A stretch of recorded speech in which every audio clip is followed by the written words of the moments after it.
वाल्मीकि रामायण तीर्थ सर्ग में आज भक्तगण आपको राजा दशरथ का वशिष्ठ और वामदेव जी को श्री राम के राज्याभिषेक की तैयारी करने के लिए कहना और उनका सेवकों को तदनुरूप आदेश देना, राजा की आज्ञा से सुमंत्र का श्री राम को राज्यसभा में बुला लाना और राजा का अपने पुत्र श्री राम को हित कर राजनीति की बातें बताना, ये आज आपको बताऊंगा। आप इसको ध्यान से कथा को ध्यान से सुनिए और आप इस चैनल को लाइक एंड सब्सक्राइब करें।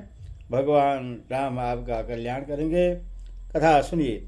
सभासदों ने कमल पुष्प की सी आकृति वाली अपनी अंजलियों को सिर से लगाकर सब प्रकार से महाराज के प्रस्ताव का समर्थन किया। उनकी वह पदांजलि स्वीकार करके राजा दशरथ उन सबसे प्रिय और हितकारी वचन बोले। अहो, आप लोग जो मेरे परम प्रिय ज्येष्ठ पुत्र श्री राम को युवराज के पद पर प्रतिष्ठित देखना चाहते हैं, इससे मुझे बड़ी प्रसन्नता हुई है तथा मेरा प्रभाव अनुपम हो गया है। इसी प्रकार की बातों से पूर्ववासी तथा अन्यायन सभासदों का सत्कार करके राजा ने उनके सुनते हुए ही कामदेव और वशिष्ठ आदि ब्राह्मणों से इस प्रकार कहा। यह चैत्र मास बड़ा सुंदर और पवित्र है। इसमें सारे वन खिल उठते हैं। अतः इस समय श्री राम का युवराज पद पर अभिषेक करने के लिए आप लोग सब सामग्री एकत्र कराइए। राजा की यह बात समाप्त होने पर सब लोग हर्ष के कारण महान कोलाहल करने लगे। धीरे धीरे उस जनरव के शांत होने पर प्रजा बालक नरेश दशरथ ने मुनि परवर वशिष्ठ से यह बात कही। भगवान श्री राम के अभिषेक के लिए जो कर्म आवश्यक हों उससे सांगोपांग बतलाइए और आज ही उस सब की तैयारी करने के लिए सेवकों को आज्ञा दीजिए। महाराज का यह वचन सुनकर मुनि और वशिष्ठ ने राजा के सामने ही हाथ जोड़कर खड़े हुई आज्ञा पालन के लिए तैयार रहने वाले सेवकों से कहा, तुम लोग सुवर्ण आदि रत्न, देव पूजन की सामग्री, सब प्रकार की औषधियां, सफेद पुष्पों की मालाएं, खिल, अलग अलग पात्रों में शहद और घी, नई वस्त्र, रथ, सब प्रकार के अस्त्र शस्त्र, चतुरंगी सेना, उत्तम लक्षणों से युक्त हाथी, चमड़ी गाय की पूंछ के बालों से बने हुए 2 व्यंजन,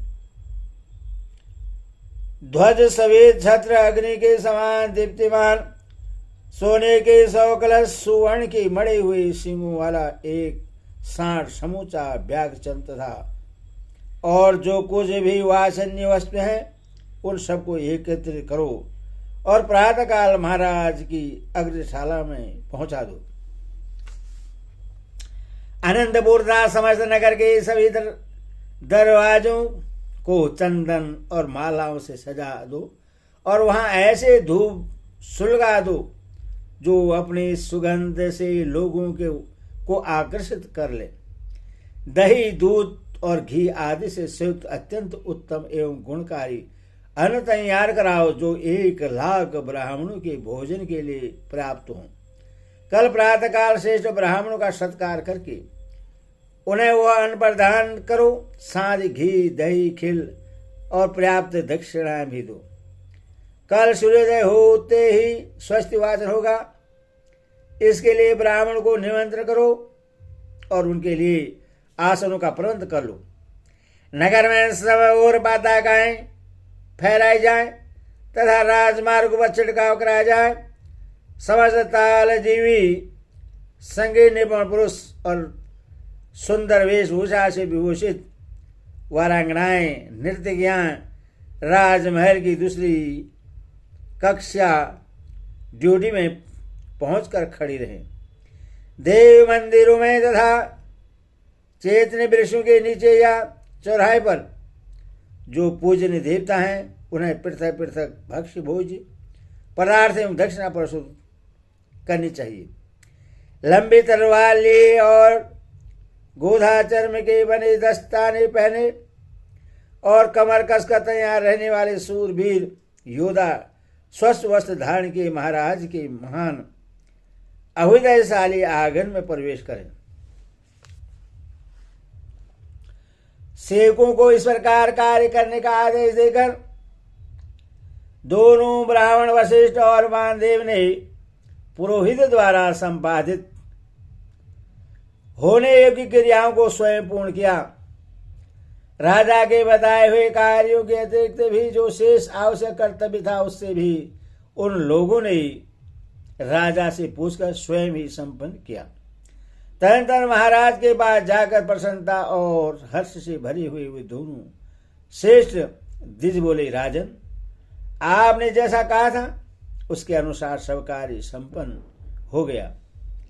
इसके बाद तेजस्वी राजा दशरथ ने सुमंत्र से कहा, सखे, पवित्र आत्मा श्री राम को तुम शीघ्र यहां बुला लाओ। तब जो आज्ञा कहकर सुमंत्र गए तथा राजा के आदेशानुसार रथ में से श्री राम को रथ पर बैठाकर ले आए। उस राजभवन में शांत बैठे हुए पूर्व, उत्तर, पश्चिम और दक्षिण के भूपाल, मलेच्छ, आर्य तथा वनों और पर्वतों में रहने वाले अन्यायी मनुष्य सबके सब उस समय राजा दशरथ की उसी प्रकार उपासना कर रहे थे जैसे देवता देवराज इंद्र की। उनके बीच अटालिका के भीतर बैठे हुए राजा दशरथ मरद गण के मध्य देवराज इंद्र की भांति शोभा पा रहे थे।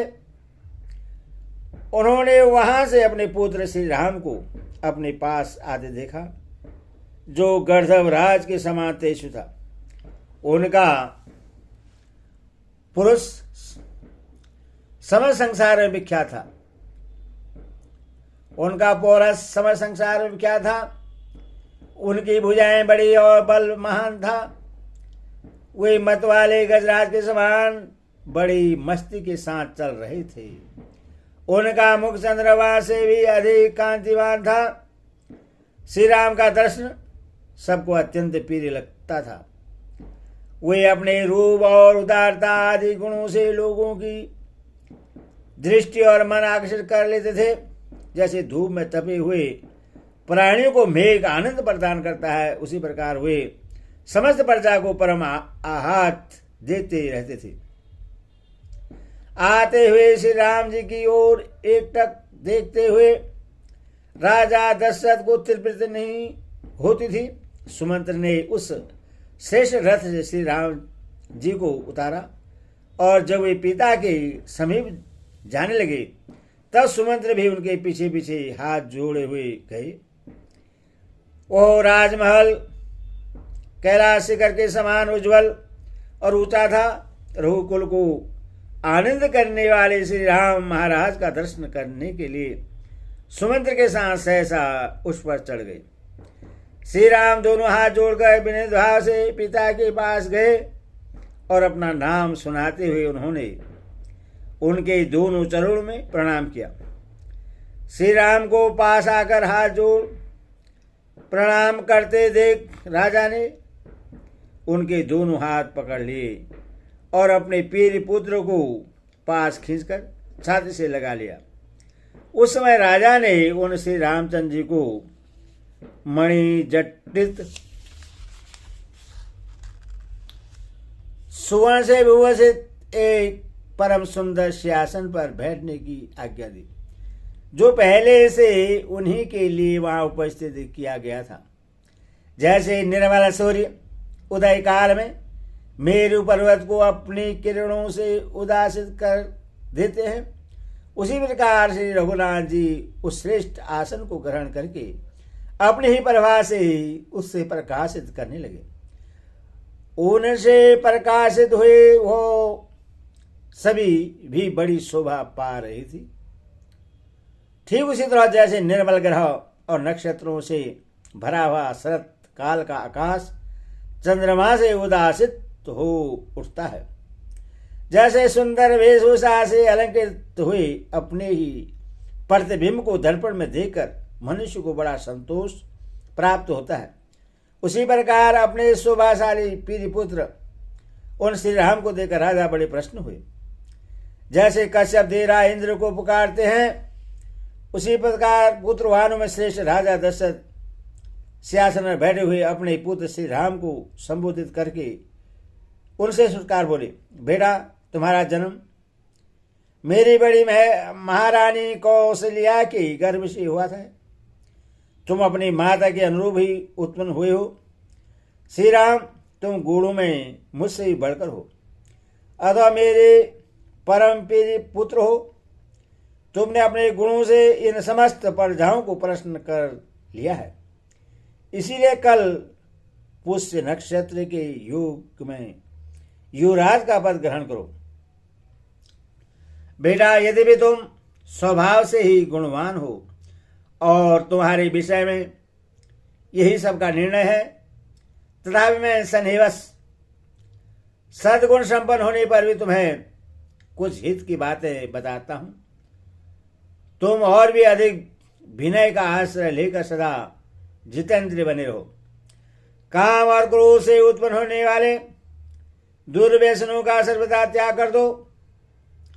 परोक्ष वृत्ति से अर्थात गुप्तचरों द्वारा यथार्थ बातों का पता लगाकर तथा प्रत्यक्ष वृत्ति से अर्थात दरबार में सामने आकर कहने वाली जनता के मुख से उसके वृत्तांत को प्रत्यक्ष देख सुनकर ठीक ठीक न्याय विचार में तत्पर रहो।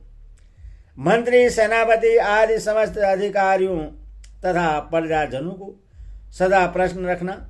जो राजा कोष्ठागार, भंडार गृह तथा शस्त्रागार आदि के द्वारा उपयोगी वस्तुओं का बहुत बड़ा संग्रह करके मंत्री, सेनापति और प्रजा आदि समस्त प्रकृतियों को प्रिय मानकर उन्हें अपने प्रति अनुरक्त एवं प्रश्न रखते हुए पृथ्वी का पालन करता है, उसके मित्र उसी प्रकार आनंदित होते हैं जैसे अमृत को पाकर देवता प्रसन्न हुए थे। इसलिए बेटा तुम अपने चित्त को वश में रखकर इस प्रकार के उत्तम आचरणों का पालन करते रहो। राजा की बातें सुनकर श्री रामचंद्र जी का प्रिय करने वाले सुहृदय ने तुरंत माता कौशल्या के पास जाकर उन्हें यह सुसमाचार निवेदन किया। नारियों में श्रेष्ठ कौशल्या ने वह प्रिय संवाद सुनाने वाले उन सुहृदयों को तरह तरह से रत्न, सुवर्ण और गौएं पुरस्कार रूप में दी। इसके बाद श्री रामचंद्र जी राजा को प्रणाम करके रथ पर बैठे और प्रजाजनों से सम्मानित होते हुए वे अपने शोभाशाली भवन में चले गए। नगरवासी मनुष्य राजा की बातें सुनकर मन ही मन यह अनुभव किया कि हमें शीघ्र ही अभिष्ट वस्तुओं की प्राप्ति होगी। फिर भी महाराज की आज्ञा लेकर अपने घरों को गए और अत्यंत हर्ष से भरकर अभिष्ट सिद्धि के उपलक्ष्य में देवताओं की पूजा करने लगे। इस प्रकार वाल्मीकि आर्ष रामायण आदि का भी अयोध्या कांड सर्ग पूरा हुआ। हरि ओम तत्सत।